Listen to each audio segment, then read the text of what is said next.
but they're not in sort of regular use, and that's why sort of the instrument-making world got this. And these two pieces are the book-matched pair, so if we open it like a book,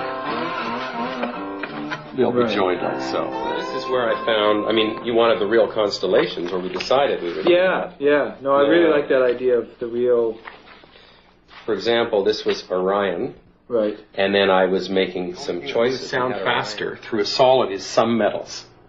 Better than call it quality of sound mellow. Others people call it sweet. Other people call it warm. Others call it round, you know.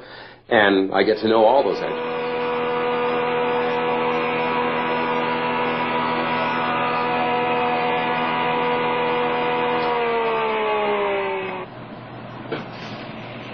I see it as a means of communication, like any good art should be, you know, separate from the instrument, even though the guitar is my canvas. But what I liked about this one was I had a chance to use all of the palette of materials I've been using recently. Besides 6 or 7 different kinds of shell and various legal ivories and metals and woods, I'm also using stone, specifically reconstructed stone. That's the real stone, but reformed in a way that makes it usable with my cutting tools. And it's not fully as hard as natural stone. I guess we first met in the early 70s through the folk music scene, the Fiddler's Green Folk Club, which used to be up near Yonge and Eglinton. And I remember when Grit first started apprenticing with John Larrivee, who was another luthier from Toronto, and you know, we met in those days, and I used to run a little coffee house Grit played at, and we just, you know, had time to meet and hang out, and I sort of watched the whole progression of these instruments that he was building.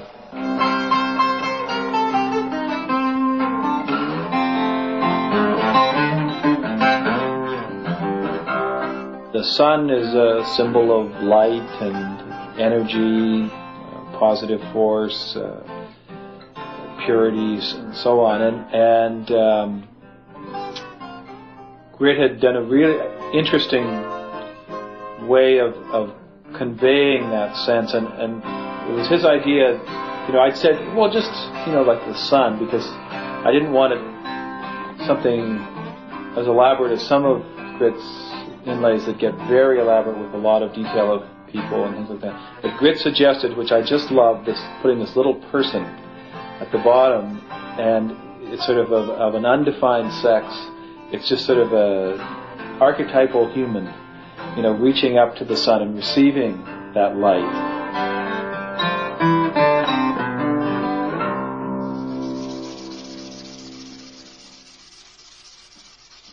My new guitar, it has the moon and stars on it, and this was in a sense to complement the 12-string, which I already had. So anyway, I wanted a guitar that would complement that. So I suggested for this, I've already got the sun. How about the moon and the stars? His first vision actually was a sort of cascade of stars spilling down the neck. And then through discussion, we decided to do real constellations.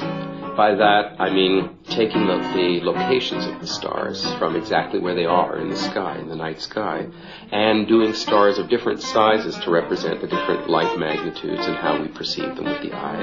And then from there we went to constellations that had meaning for him, or he just liked them, or they related to something in his life, and then I just created a sky mix of constellations all the way from the peg head down the fingerboard. 156 stars entirely.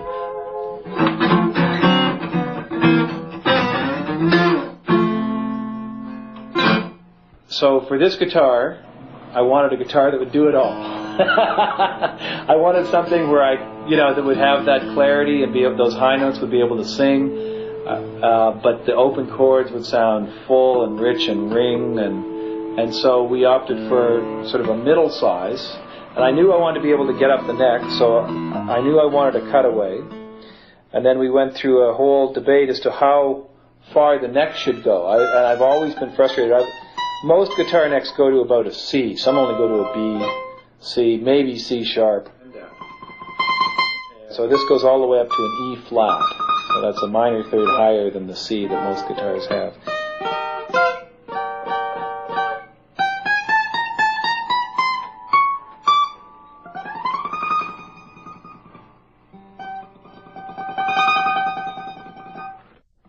And of course this armrest, which once you've played one of Grit's, and this is one of Grit's innovations. You know, I can't tell you how many times over the last 35 years, playing at a folk fest or something where you're playing for hours on end, I'll end up with a big mark, and I'm sure you could see if I took my shirt off, like a place where the hairs are worn away on my arm from that corner on the guitar.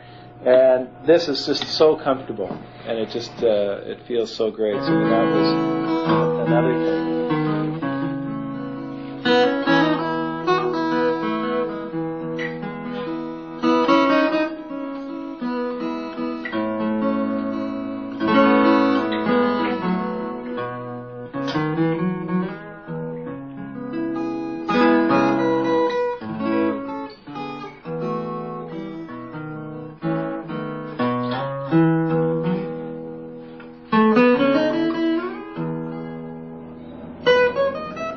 I'm moved by music, emotionally, artistically, creatively.